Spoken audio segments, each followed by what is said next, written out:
Hello and welcome to another room on TryHackMe. Today we're gonna look at the one called LFI, Local File Inclusion.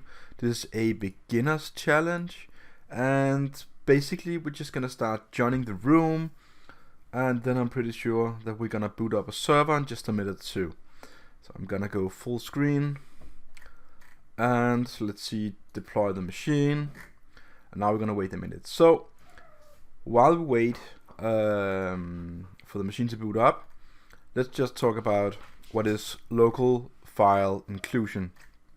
So local file inclusion is whenever you have some sort of way to include your targets files on the machine in some way, disclosing that to you, showing that data to you. I would guess in this case it would be through a browser, which is normally how it rolls here on TryHackMe. So going down to the next page called README, we only need to provide two answers. The first one is going to be user flag, and the second one is going to be root flag. So let's just say that we booted up the machine, and whenever it's done, let's start doing the reconnaissance mode, and let's look for open ports and what is going on. So for simplicity's sakes, I'm just gonna copy the IP address to go to a new fan and just, well, put in the IP address because it's very normal. It kind of talks about local file inclusion and remote file inclusion, and it kind of says that local file inclusion attacks is one using which you can include any local file, all the files or whatever that are present on the server if the permission is right on the file. And yeah, so this is what this room is all about. We're going to include files from the local space. So now that we have a page, we can just click at it, and yeah, it's a very interesting page. And just, using it a bit and clicking on it, you will get a feel for what this is all about. However, before we look at the page, let's do the normal things we usually do, and that would be to run our typical Nmap scan. Let's just say Nmap scan for services, and then the IP address. There we go. And well, let's also do a GoBuster scan, just because, well, why not? And then let's say we're gonna use the user share word lists GoBuster directory 2.3. Let's say small. Let's run that as well. Alright, so looking back at the Nmap scan, it comes up with 2 ports open. And remember, when we run the Nmap scan just like this, with any definition of ports or how many ports, it is the 1,000 most used ports we are going to scan. So what we got back is a typical SSH port open 22, and that is, well, pretty normal, I guess.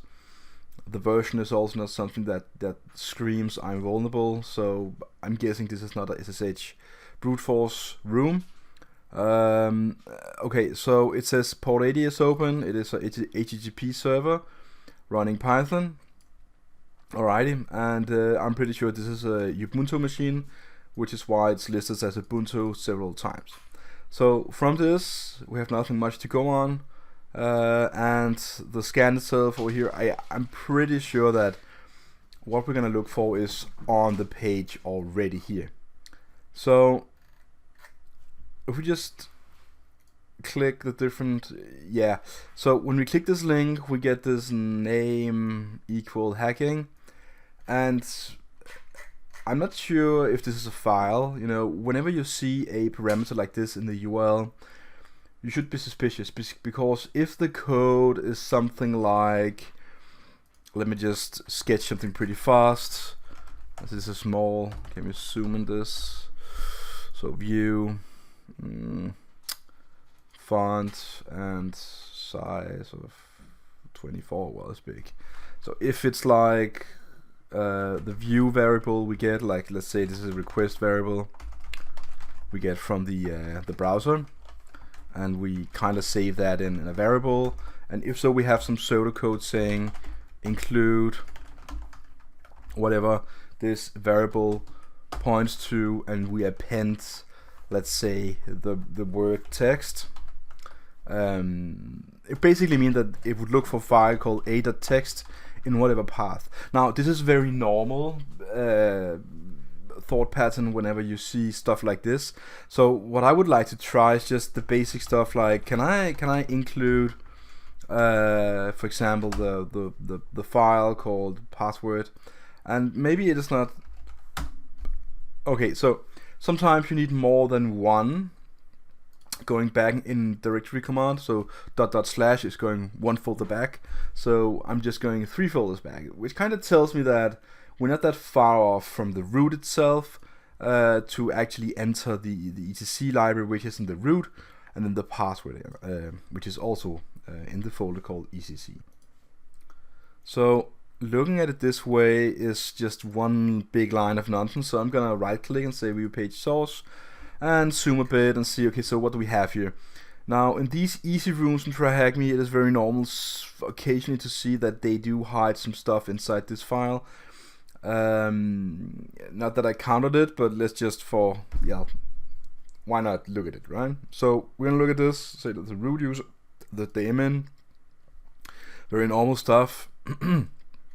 The data, so that is the user for the Apache server, it would seem. And we have some let's see, message bus, an apt, landscape.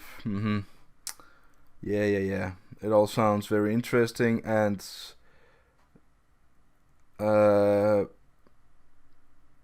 okay, so we have a comment here. It looks like a user and a password. Okay, looks like very much like a user and a password to me. So let's just go back to the website that we're looking at and say, what was it that, yeah, in the bottom it says Falcon Feast. That is the actual, well, the creator of this web page, it would seem. So, and this would also be the user.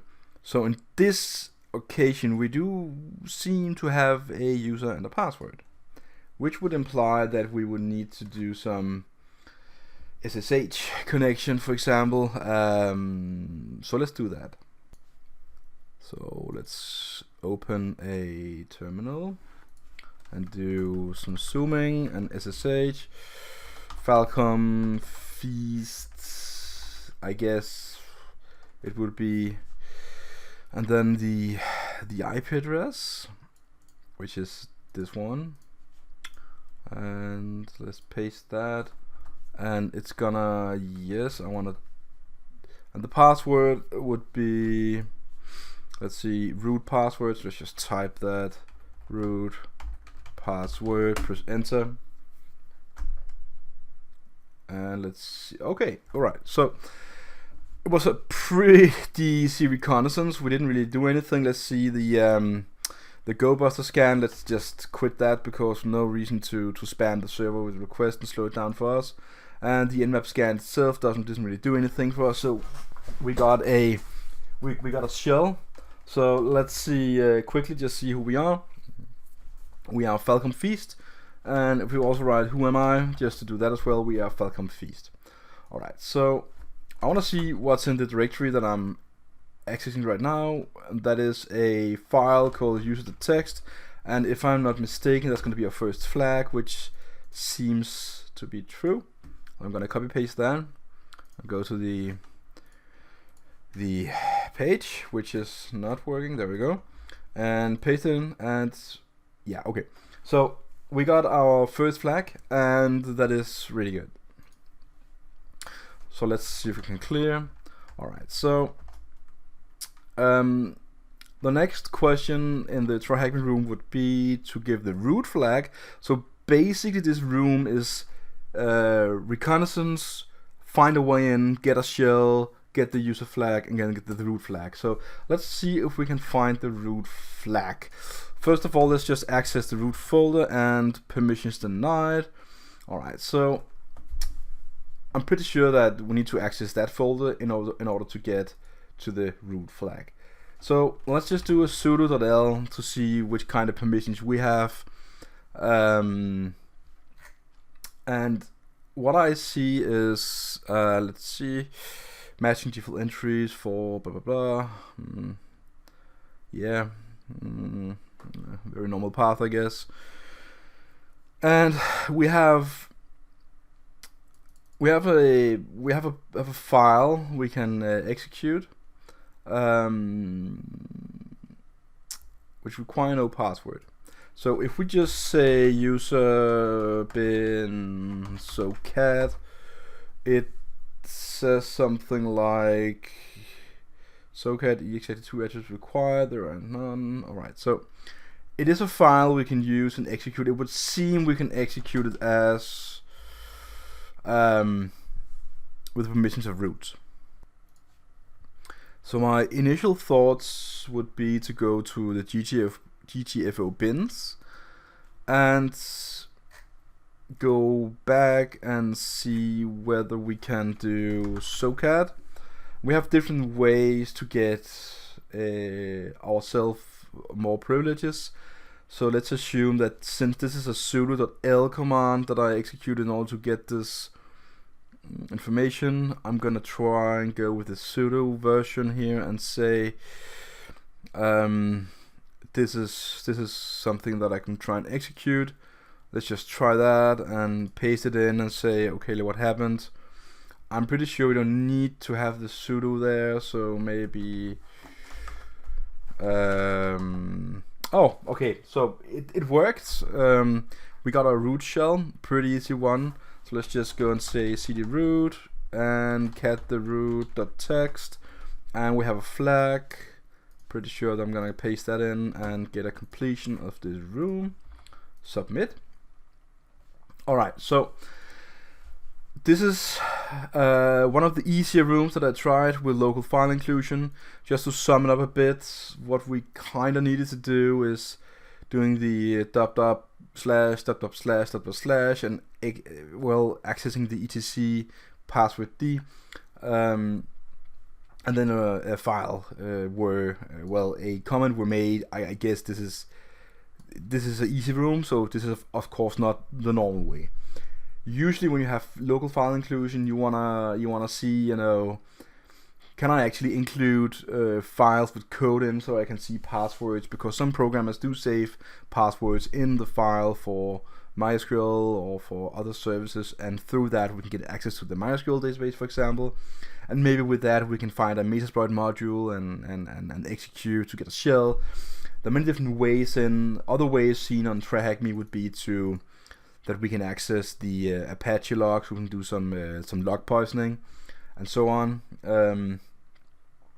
But in this case, it's pretty normal just to check out the etc password as a default local file inclusion file, which is the pass.wd file, and we got the password for SSH. We logged in with SSH, and I'm pretty okay, so the top got away, but anyways, the first command I typed was id, and then I typed who am I to see that I am Falcon Feast, and then I kind of just, you know, outputted the text from the user.txt file, which is proving that I have the access of Falcon Feast, the user, and also proof that I got root access. I just, you know, briefly looked at the root folder, which is giving me permission denied. I then did a sudo.l to see what permissions I did have, and I have this one to execute. So basically what we did were to execute the socat file with the two different addresses required from the GTFO bins cheat sheet, and what I kind of did was executed a new shell for bin sh, and then I got a root shell user running. And then I just access the root folder and outputted the text from the root text file, got the flag, and I'm done. So very easy room, very standard, nothing crazy going on. I suggest if you're new to local file inclusion, this is a perfect room for you to pick. Alright, so I hope you liked this video, and if so you did, could I ask you to subscribe to my channel? Leave a comment below, I will reply back to you no matter whatever question you have. And I'm gonna try to be real quick within a day. So until next time, bye bye.